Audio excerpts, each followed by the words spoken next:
Şirvan şəhərində yaşayan bir qrup sakin 51 saylı Şirvan seçki dairəsindən seçilmiş deputat Heydər Əsədovla bağlı narazılıqlarını bölgə TV-yə açıqlayıb. Sakinlərin bildirdiyinə görə deputat seçildiyi gündən indiyədək nə seçicilərlə açıq görüş keçirib, nə də şəhərdə ictimai fəaliyyətlə yadda qalıb. Yerli əhalinin sözlərinə görə uzun müddətdir üzünü belə görmədikləri millət vəkilinin vətəndaşlar ünsiyyətinin yayınmasına heç bir əsas tapılmır. Şikayətçilər vurğulayırlar ki, deputatın mediadan da uzaq durması onun Şirvan şəhərində tanınmamasına səbəb olub. Bir çox sakin öz dairəsini təmsil edən millət vəkilinin kim olduğunu belə bilmədiyini açıq şəkildə etiraf edir. Bu durum isə seçici deputat münasibətlərində ciddi boşluğun olduğunu göstərir. Seçicilər hesab edir ki, millət vəkili yalnız parlamentdə deyil, onu seçən insanların arasında da olmalı, onların problemlərini dinləməli və ictimaiyyət qarşısında görünməlidir. Qeyd edək ki, bu material Bölgə TV-nin deputat və seçici layihəsi çərçivəsində hazırlanıb və layihə üzrə çəkilişlərimiz davam edir. Anons. Növbəti sujetimiz 92 saylı Zərdab Ucar seçki dairəsindən seçilmiş deputat Jalə Əliyevanın fəaliyyəti ilə bağlı olacaq. Rəna Rövşən qızı, Bölgə TV.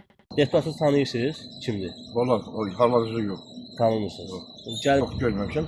Ancaq görənlər görürmüş. Valla mən deputatınızı tanımıram.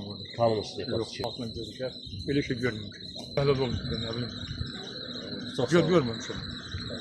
Bir-iki dəfə gəlib gedib.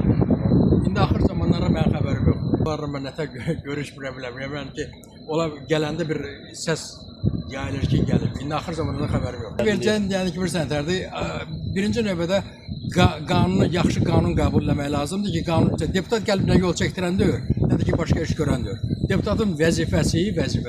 Yəni qanunu qəbul etmək və qanunun işləməsinə nəzarətçi bir ərazidən, hansısa bir rayondan, hansısa bir yerdən şikayət olanda, həmin o gedib o sözü orada deyilməlidir ki, həmin o şikayətlərin aradan qaldırılmağına, yəni həyata keçirilməyinə köməklik eləmək.